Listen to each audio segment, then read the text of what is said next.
Hello fellow teachers, mga moms and sirs. So gusto ko lang po ipakita ano yung ginagamit ko para makapag-record ng mga lecture.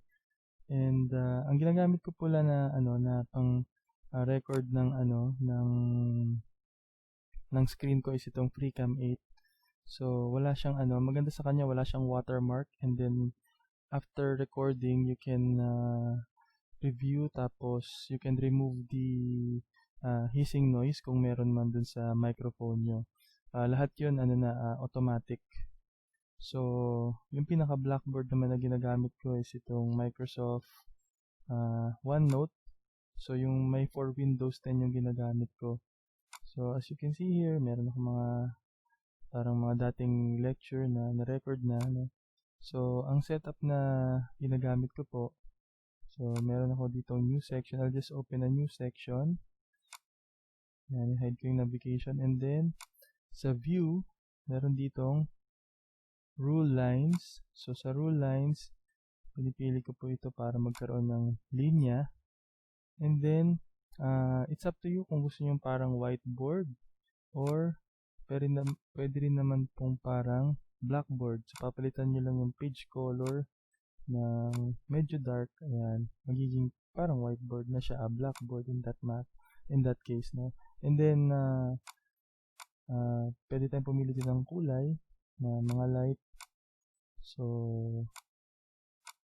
ayan, blue, palitan natin ito.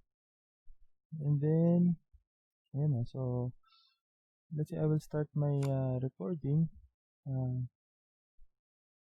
Ito na yung pinaka blackboard na makikita nyo sa mga recordings.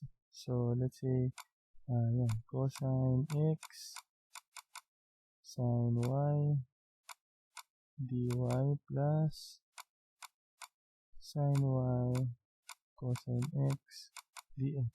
So ganyan, sa differential equation. So you can see mare-record lahat ng mga sinusulat nyo. Now for the sake of this video, makita nyo yung mouse ko, pero may option dun sa FreeCam para i-hide yung mouse habang nagre-record para hindi siya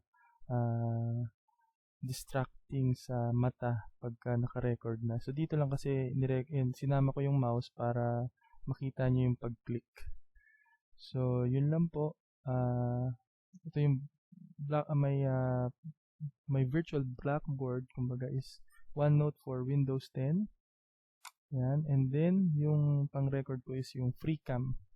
You can download FreeCam. Simply go to search nyo lang sa sa Google, FreeCam, tas ito, free screen recording. So ito na siya. Yan. Click nyo lang yung link na nandun, and then enter your email here, tapos click download. So yan na, very easy to use po. So that's it for my video.